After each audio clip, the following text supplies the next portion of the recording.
이영희 교수님은 책 신경과학의 철학에서 인지과학의 세대를 기호주의, 연결주의, 체화주의로 구분하고 있습니다. 그리고 체화주의의 주요한 주장들을 소개한 다음에 그 중에서 확장인지, 행화인지를 중심으로 체화주의가 재편될 것이라고 전망을 했습니다. 여기서 행화인지는 다시 크게 세 그룹으로 나눌 수가 있는데, 첫 번째는 자기 생성적 행화주의, 두 번째는 감각운동 행화주의, 세 번째는 급진적 행화주의입니다. 자기 생성적 행화주의를 공부할 수 있는 책은 알매나무, 몸의 인지과학이 있습니다. 이 책들을 차례로 살펴보면서 자기 생성과 행화주의 개념의 핵심을 살펴보도록 하겠습니다. 조금 주의할 것은 이 개념들이 이해하기가 만만치가 않다는 것입니다. 그의 핵심에는 순환성이 존재를 합니다. 관련 글들을 읽으면서 뭔가 명쾌하지 않고 뒤죽박죽 섞여 있는 듯한 느낌을 받는다면 그 느낌은 정확한 것입니다. 순환적인 관계들을 인간의 선형적인 말로 풀어내려고 하니 그 본질을 한 번에 관통하지 않는 이상 각 지점에서는 난해함을 느낄 수밖에 없습니다. 반복해서 개념들을 접하면서 더듬더듬 완성해 나가는 것이 최선이 아닐까 싶습니다. 책 알매나무에서 마투라나와 바렐라는 다음에 핵심적인 질문을 던집니다. 생명이란 무엇인가? 그리고 인지란 무엇인가? 이에 대한 그들의 답은 오토포이에시스, 곧 자기 생성입니다. 돼지 눈에는 돼지만 보인다라는 말이 있습니다. 이 세상에는 여러 생물들과 사물들이 존재를 하지만 돼지의 시야에는 유독 동족인 돼지의 모습이 더 잘 들어오게 됩니다. 이것은 돼지가 무엇을 어떻게 인식하느냐에는 이 세계의 내용도 어떤 역할을 하지만 핵심적으로는 세계를 바라보는 돼지의 인식적 구조가 영향을 미친다는 것입니다. 그래서 한마디로 돼지의 세계는 돼지의 구조로부터 산출된다고 할 수가 있겠습니다. 또한 하늘을 날아다니는 용이 이 세계에 나타난다면 용은 사람의 눈에는 잘 보일 것이지만 개구리의 눈에는 잘 보이지 않을 것입니다. 이것은 기능적으로 안 보인다는 의미도 되겠지만 용이 개구리에게는 그다지 중요하지 않기 때문에 그것이 보이지 않는다는 의미도 될 것입니다. 개구리가 무엇을 본다는 것은 결국에 개구리 내적으로 결정되는 것입니다. 즉 외부의 자극은 유발의 역할을 할 뿐 그것이 보일지 말지 그리고 그것을 무엇으로 보게 될지는 전적으로 내부적으로 결정되는 것입니다. 또 다른 예로 특정 빛의 파장을 어떤 색깔로 경험할지는 신체에서 어떤 신경 흥분을 발동시키느냐, 즉 그 생명체의 내부 구조와 작동 원리에 달린 것입니다. 어떤 사람이 경험한 색깔의 이름 말하기와 그 사람의 신경 흥분 상태 사이에서 대응 관계를 찾아낼 수는 있다. 하지만 색깔 이름 말하기와 빛 파장 사이에는 그렇지 않다. 어떤 신경 흥분이 어떤 섭동작용에 의해 유발되는가를 결정하는 것은 섭동작용물의 속성이 아니라 개인의 구조이기 때문이다. 결국에 생명체는 있는 그대로의 세계를 대면하여 그 세계에 대한 정보를 일방적으로 받아들이는 것이 아닙니다. 반대로 돼지는 그저 돼지로서 세계를 바라보고 개구리는 개구리로서 세계를 바라볼 뿐입니다. 이렇게 구조가 세계를 만들어낸다고 했을 때 우리는 구조 외에도 행위에도 포커스를 맞춰야 합니다. 여기서 행위는 이중적인 의미를 갖습니다. 행위에 축적된 역사가 곧 구조라는 결과물로 드러난다라는 측면이 있고요. 또 그 구조가 활동을 통해서 세계를 만들어낸다라는 측면이 있습니다. 한 생명체의 구조는 개통 발생적 관점에서 봤을 때 선조들의 역사가 쌓이고 쌓여 만들어진 결과물이라고 할 수가 있겠습니다. 즉 과거의 어떤 구조들이 그 선조들로 하여금 환경에서 살아남게끔 했기 때문에 후대로 유전이 된 것입니다. 또한 구조는 동시에 개체 발생적인 차원에서 한 생명체가 태어나 살아가면서 환경과 소통하고 적응하면서 만들어낸 결과물이기도 합니다. 그래서 그 생명체의 구조에는 환경 변화, 적응, 생존, 진화의 흔적들이 고스란히 담겨 있는 것입니다. 그리고 이렇게 형성된 구조는 끊임없이 자기를 생성하면서 동시에 세계를 산출하게 됩니다. 이를 통해 세계를 무엇으로 볼지와 그 속에서 어떻게 느끼고 행동할지도 확정이 됩니다. 정리하자면 환경에 대한 끊임없는 적응이 구조로 압축이 되며 그 구조는 끊임없는 자기 생성을 통해 세계와 자기 자신을 산출하게 됩니다. 이로써 생명체의 인지 또한 결정되는 것입니다. 그래서 저자들은 함이 곧 알미며 알미 곧 함이다 라고 설파를 합니다. 구조는 행위를 통해 자기 자신과 세계를 산출하게 됩니다. 이런 작업을 가능하게 하는 뿌리와 기제는 무엇인가? 그 답은 바로 생명체의 조직과 자기 생성입니다. 즉 구조를 찾아 들어가면 만나게 되는 것이 생명체의 조직이며 그 조직은 자기 생성의 메커니즘을 통해 자기 자신과 세계를 산출하게 됩니다. 우선 저자들은 조직이 어떤 것이 어떤 것이기 위해 있어야만 하는 구성 요소들의 관계라고 설명을 합니다. 반면에 구조는 우연히 실현된 그 구성 요소들의 관계입니다. 예컨대 사람에게 46개의 염색체가 존재한다는 사실은 변하지 않으며 이때 사람이기 위해서 본질적으로 반드시 포함해야 하는 구성 요소들의 관계가 바로 조직입니다. 반면에 사람의 유전자는 기본적인 것들은 변함없이 그대로 복제하면서도 약간의 변이를 계속해서 보여주게 되는데 이때 사람으로 구체적으로 구현된 구성 요소들의 관계가 바로 구조입니다. 그래서 이 생명체의 조직을 세포 수준에서 살펴보면 세포의 분자 요소들은 상호작용의 그물 안에서 역동적으로 서로 얽혀 있습니다. 그 그물 안에서 세포 물질 대사의 화학 변화들이 일어나고 있으며 동시에 몇몇 분자 요소들은 변화작용 그물의 테두리, 즉 막을 이룹니다. 그래서 요약을 하자면 세포는 자기 생성을 수행하는 엮여져 있는 관계들로 구성되어 있으며 그것이 곧 조직입니다. 이를 책 The Systems View of Life의 한 구절을 통해서 되새김질을 해보자면 마투라나와 바렐라에 따르면 생명의 주요 특징은 스스로 만든 경계 내에서 끊임없이 스스로를 재생산하는 화학 시스템의 내부 네트워킹으로 인한 자기 유지이다. 그래서 생명의 특징은 자기 생성을 통한 자기 유지이며 자기 유지는 스스로 만든 경계 안에서 끊임없이 자기를 재생산하는 화학적 시스템의 내부 네트워킹 때문에 가능한 것입니다. 그리고 그 화학적 시스템의 네트워킹을 떠받치고 있는 뿌리가 생명체의 조직입니다. 다시 말해서 요소들이 연결되어 있는 것이 시스템이라면 그 연결이 본질적으로 어떤 식으로 이루어져 있는가가 바로 관계를 말하는 것이고요. 그리고 그것이 생명체이기 위해서 존재해야 할 관계, 그것이 바로 그 생명체의 조직입니다. 마지막으로 생명체의 조직은 자기 생성하는 조직입니다. 이 자기 생성하는 조직이 생명과 비생명의 경계를 가르게 됩니다. 이해를 위해서 생명체의 정의를 화학적 시스템에 국한시키지 않는 상황을 한번 생각을 해보겠습니다. 이런 정의 하에서라면 한 정보적 시스템이 내부 네트워킹으로 인해 자신의 경계를 설정하면서 자기를 끊임없이 재생산할 수 있다면 그것은 생명체로 규정될 수 있을 것입니다. 그렇다면 이제 화학적 시스템과 정보적 시스템은 똑같이 생명을 이루는 근본적인 조직을 보유하게 됩니다. 다만 구체적으로 실현된 구조가 다를 뿐인 것이죠. 그 다음에 세계를 산출하는 행위로서의 인지, 그것의 기제인 자기 생성에 대해서 알아보도록 하겠습니다. 생물은 전부 다 자기 자신을 생성하고 있습니다. 즉 생물에게는 구조가 존재하고 그 구조는 항상 자기 자신을 발현시키고 있습니다. 무엇을 만들고 있는데 그 무엇이 바로 자기 자신에 해당하는 경우가 이 경우입니다. 이런 구도 하에서는 존재와 행위가 구분될 수가 없습니다. 항상 생명체는 자기를 생성하는 구조로서 존재하며 이미 그 존재 안에 행위가 내포되어 있습니다. 반대로 행위는 그러한 자기 구조의 현실적인 구현입니다. 그래서 행위 안에는 그 행위를 그런 방식으로 구현되게 만드는 구조가 또한 내포되어 있다고 말할 수가 있겠습니다. 그래서 거듭 말씀을 드리지만 존재와 행위는 나누어지지 않습니다. 존재와 행위는 자기 생성의 두 측면입니다. 그리고 생명체의 행위는 항상 생존의 의미를 담고 있습니다. 따라서 그것은 그냥 행위가 아니라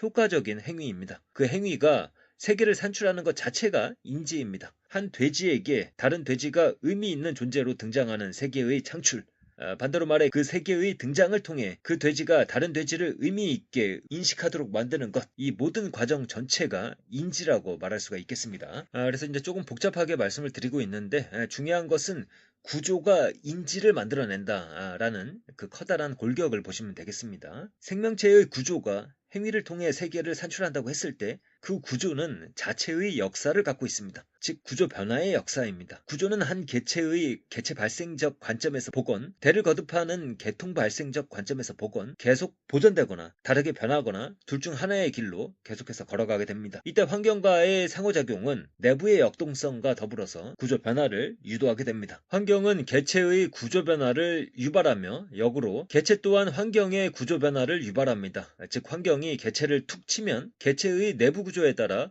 변화가 일어나게 됩니다. 마찬가지로 개체가 환경 속에서 활동하는 순간 환경 또한 그 내부 구조에 따라 변화가 일어나게 됩니다. 이러한 개체와 환경의 구조 변화를 주고받는 상호작용이 재규적 혹은 안정적인 상태에 도달한다면 그 생명체와 환경의 구조가 서로 접속되었다는 의미에서 구조 접속이라는 용어를 사용하게 됩니다. 마투라나와 바렐라가 구조 접속을 표현한 그림입니다. 자기 생성 개체가 환경과 상호작용을 주고받는 부분을 양방향의 화살표를 통해서 확인을 할 수가 있고요. 또 이로 인해 유발되는 자기 생성 개체의 내부 구조 변화는 이 순환적으로 표시된 화살표로 확인해 볼 수가 있습니다. 책에서는 이런 예를 들고 있습니다. 세포막을 통해 나트륨과 칼슘 같은 이온들은 활발하게 그리고 규칙적으로 넘나들게 됩니다. 세포는 이러한 이온들이 주변에 있으면 자신의 물질 대사 금을 안으로 빨아들여 정상적인 자기 생성을 유지하게 됩니다. 이것이 구조 접속의 상태입니다. 반면에 세슘이나 리튬 같은 이온들이 세포 안으로 진입해서 만들어내는 구조 변화는 세포의 정상적인 자기 생성 과정과 조화를 이루지 못하게 됩니다. 조화를 이루지 못했다는 것은 상호작용이 재규적, 안정적 상태가 되지 못했다는 뜻이며 따라서 구조 접속의 상태가 아닙니다. 생명체의 생존에 이러한 구조 접속은 필수적입니다. 환경이 끊임없이 변화하는 가운데 구조 접속에 실패한다면 그 환경과 조화를 이루지 못하고 파멸적인 피해를 입을 수밖에 없기 때문입니다. 반대로 변하는 환경 속에서 생명체의 구조가 환경과 안정적인 구조 접속에 성공한다면 그 생명체는 생존을 유지할 수가 있습니다. 여기서 저자들은 진화의 메커니즘을 자연 선택으로 설명하는 대신에 자연 표류라는 새로운 개념으로 설명하고 있습니다. 진화는 자연 선택에 따라 일방적으로 이루어지는 것이 아닙니다. 즉 환경에 절대적인 선택권이 있는 것이 아니라 생명체는 그저 정처 없이 나부끼는 가운데 환경과의 상호작용을 이어갈 뿐입니다. 즉 목적 없는 방향 없는 그때그때마다의 구조 접속이 축적된 것이 진화라고 할 수가 있겠습니다. 그리고 이것을 자연 표류라고 설명하고 있습니다. 자연 선택은 외부 환경을 좀 더 강조합니다. 환경은 절대적 혹은 객관적으로 주어지는 것입니다. 생명체는 무작위적 변이를 일으키고 그 중에서 환경과 잘 들어맞는 개체가 살아남는다는 식의 이해입니다. 반면에 자연 표류는 내부의 생성을 중요시합니다. 자기 생성하는 개체가 변화하는 환경과 구조 접속을 유지하기 위해서 구조적인 변화를 일으킨 과정들이 누적된 결과가 진화라고 할 수가 있겠습니다. 결국에 자연 표류라는 표현을 통해서 자기 생성 개체의 능동성이 좀 더 강조되는 것이라고 볼 수가 있을 것 같습니다. 다시 정리하자면 구조는 역사를 가지며 그 역사는 구조 변천의 역사입니다. 그리고 그 구조는 환경과 지속적, 재규적, 안정적 상호관계를 유지하는 방향으로 변할 수가 있습니다. 그러한 상태가 구조 접속이라고 말씀을 드렸고요. 그리고 이렇게 방향 없는 우연적인 구조 접속의 역사가 층층이 쌓인 결과물, 그것이 바로 진화입니다. 따라서 진화의 과정은 구조 접속의 역사라고 해도 과언이 아니고요. 그 자체로 자연 표류의 모습을 띠고 있습니다. 만약에 구조 접속의 상태를 유지할 수 없다면 그 생명체는 파괴될 것이며 진화사에서 결국 사라지게 될 것입니다. 이 지점에서 한 가지 개념을 획득하고 넘어갈 필요가 있겠습니다. 구조 접속은 세포와 환경 사이에서만 이루어지는 것이 아니라 세포 간에도 이루어질 수가 있습니다. 이렇게 해서 탄생한 하나의 상위 체계가 바로 메타세포체입니다. 마투라나와 바렐라는 이러한 메타세포체에 대해서 그것이 세포들을 자기 구조의 구성 요소로 갖고 있기 때문에 2차 등급의 자기생성 체계라고 지칭을 합니다. 모든 생물은 단세포 단계를 거쳐 메타세포체에 도달하며 그러한 메타세포체는 구조에 상응하는 구조 접속과 이를 바탕으로 한 개체 발생을 이어가게 됩니다. 한편 메타세포체는 자기 생성하는 세포와 세포로 구성되었다는 의미에서 2차 등급의 자기생성 체계에 해당이 됩니다. 그런데 이런 의미 말고 메타세포체를 그 자체로 1차 등급의 자기생성 개체로 볼 수 있느냐라는 질문에 저자들은 아직 그렇게 말할 수 있는 증거가 충분하지 않다고 답변을 합니다. 비록 메타세포체의 조직은 체계의 작업 결과가 다시 체계로 되먹임되는 작업적 폐쇄성의 특징을 지니고 있는 것이 확실하지만 그것이 끊임없이 경계를 만들어가며 자기 자신을 재생산할 수 있는가라는 질문에는 확실하게 답변하지 못한다는 것입니다. 이 내용은 조금 중요합니다. 세포 수준에서의 자기 생성이 다세포 생물 혹은 군집, 사회로 확장하기에는 불완전한 개념이기에 추후에 자율성 개념을 토대로 한 이넥티비즘이 새롭게 제시되는 맥락이 있기 때문입니다. 이에 관한 내용은 책 몸의 인지과학을 살펴보면서 다시 다루기로 하겠습니다. 모든 생물은 그것의 내부 구조에 따라 작동을 합니다. 그 구조는 구조 접속의 역사 속에서 섭동을 받아들이는 부위와 상태 변화를 일으키는 부위 사이에 고착화된 상관관계라고 할 수가 있겠습니다. 상태 변화는 외부 관찰자의 시점에서는 행동으로 기술이 됩니다. 또 그러한 행동 중에 특별히 자리를 옮기는 방식의 행동이 바로 운동이고요. 이때의 상관관계를 감각운동적 상관관계라고 칭할 수가 있겠습니다. 그리고 이러한 운동하는 생물들에 이르러서 감각과 운동을 정밀하게 상호작용할 수 있게 해주는 신경계가 등장하였으며, 이 신경계는 신축성을 기반으로 생명체의 다양한 행동을 가능하게 만들었습니다. 한편 이 마뚜라나와 바렐라는 어떤 생물체의 내적 상관관계에 따라 산출된 행동을 바깥에서 보았을 때 그 행동이 환경과 적절하게 조화되었다면 관찰자에게 그 행동이 인지적 활동으로 보여진다고 말을 합니다. 결국에 우리가 말하는 인지 또는 알미라는 것은 그 근본 기제를 구조의 발현, 곧 자기생성 활동으로 봐야 하며, 관찰자의 입장에서는 감각행동 또는 감각운동적 상관관계에 따른 활동으로 기술함과 동시에 그것의 효과성, 곧 생존으로 평가하게 됩니다. 앞서 말씀을 드렸다시피 진화사의 어느 시점에 신경계를 갖춘 생명체들이 등장하기 시작을 했고요. 새로운 신경계의 구조가 등장했다는 것은 동시에 그 신경계만이 가능한 행동도 이 세계에 등장하였다는 것을 의미하게 됩니다. 신경계 구조는 다양한 활동을 뒷받침하는 구조였기에 이러한 신경계를 갖추게 된 생명체에게는 곧 다양한 가능성의 세계가 새롭게 열리게 되었다는 뜻입니다. 그것은 말 그대로 가능성이라 신경계를 터주면 다양한 행동이 가능했고, 반대로 신경계를 죽이면 그만큼의 행동의 가능성이 차단이 되었습니다. 예컨대 갓 태어난 새끼 양을 몇 시간 동안 어미 곁에서 떼어 놓았을 때 어떠한 일이 발생하는지 살펴보면요. 어미 양과의 상호작용을 경험하지 못한 새끼 양의 신경 구조는 다른 새끼 양들과 다르게 형성이 되게 됩니다. 그리고 다른 신경 구조는 다른 행위를 산출하게 됩니다. 이 불쌍한 새끼 양은 다른 어린 양들처럼 장난칠 줄도 모르고 그것을 배우지도 못하는 양으로 자라나게 됩니다. 한마디로 다른 양들과 어울리지 못하게 된 것이죠. 그 유명한 늑대 소녀들의 사례도 존재를 합니다. 어릴 때부터 인간과 접촉하지 못하고 늑대와 같이 자라난 소녀들이 인도에서 발견이 되었습니다. 이들은 마치 늑대처럼 뛰고 먹었으며, 이들을 상대해 본 사람들은 그들을 한 번도 인간인 것처럼 느낄 수 없었다고 고백을 했습니다. 늑대 소녀들은 발견될 당시 건강한 상태였으나 인간에게 구출된 이후 오히려 우울해졌고 건강을 잃었으며 생을 빨리 마감하게 됩니다. 한 명은 구출된 지 얼마 후에 사망하였고 다른 한 명은 10년 정도 더 살았다고 합니다. 이들의 신경 구조는 이미 늑대들과의 상호작용으로 다듬어졌고, 따라서 이러한 구조가 산출하는 세계는 또한 늑대의 세계일 수밖에 없었습니다. 이렇게 한번 형성된 신경 구조는 때를 놓쳐서 인간의 환경과의 구조 접속을 도모할 수가 없었고, 그들이 인간 세계에 다시 들어온 이상 이는 슬프게도 적응 실패와 자기생성 개체의 해체를 의미하게 됩니다. 인지의 뿌리는 결국에 생물학적 본성에 있는 것이고요.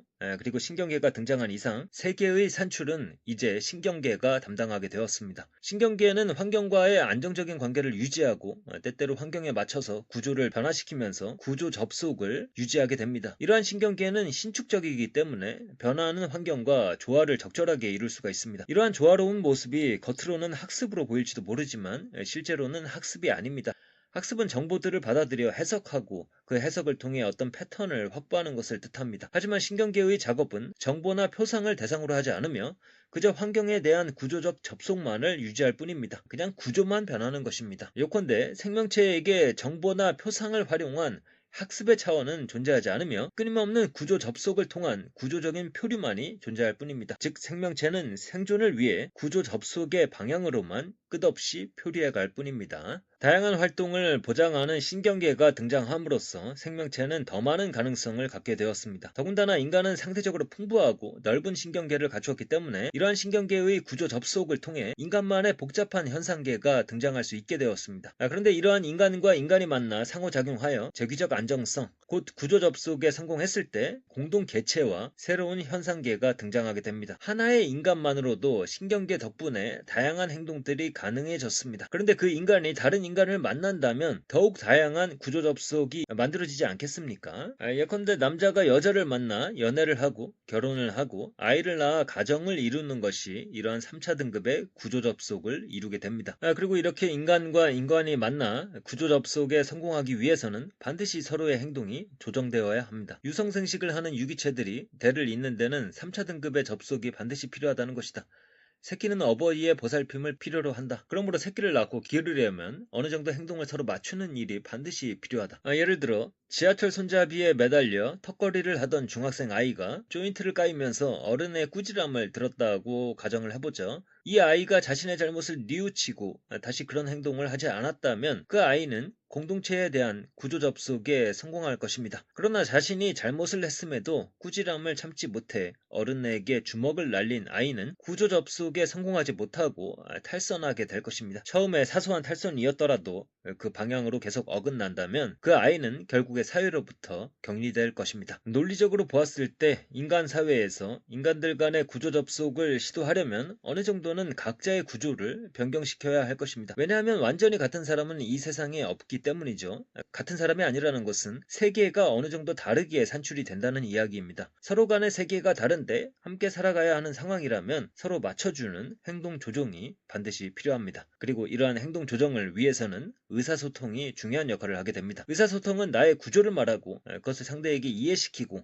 상대의 구조를 변화시키는 방식으로 작동하지만 역으로도 똑같이 작동을 합니다. 의사소통은 이러한 방식으로 행동 조정과 구조 접속에 기여하는 것입니다. 서로 간의 의사소통과 행동 조정을 통해 구조 접속이 유지되고 그런 차원에서 특정한 행동들이 한 사회 안에서 안정성을 획득하게 됩니다. 그리고 그러한 행동 방식이 여러 세대에 걸쳐 남아 있으면서 문화를 구성하게 됩니다. 예컨대 서로를 흉내내고 모방하는 행위들을 통해 선배 세대로부터 후배 세대가 배우게 됩니다. 이러한 연결, 즉 구조 접속을 통해 인간 영역에서 문화적 현상이라는 새로운 개체가 등장하게 됩니다. 그리하여 인간이 인식하고 경험하고 살아가는 과정을 결정짓는 것은 인간의 구조이며 다시 그 구조는 생물학적 전통뿐만 아니라 문화적 전통에도 기반한다는 것을 우리가 기억할 필요가 있겠습니다. 이를 통해 우리는 훗날 바렐라가 발전시키는 체화된 인지가 어찌하여 인지를 문화적 맥락에 연결시키는지를 잘 이해할 수 있게 됩니다. 그래서 오늘은 이 마투라나와 바렐라가 공저한 알메나무를 살펴봤습니다. 이 책을 저술할 당시에 무게추는 아무래도 움베르토 마투라나에 있었지만 이후에 독립적으로 바렐라가 연구를 진행하면서 몸의 인지과학을 다른 공저자들과 함께 저술을 하게 되는데 이 책에 대해서는 다음 시간에 살펴보도록 하겠습니다.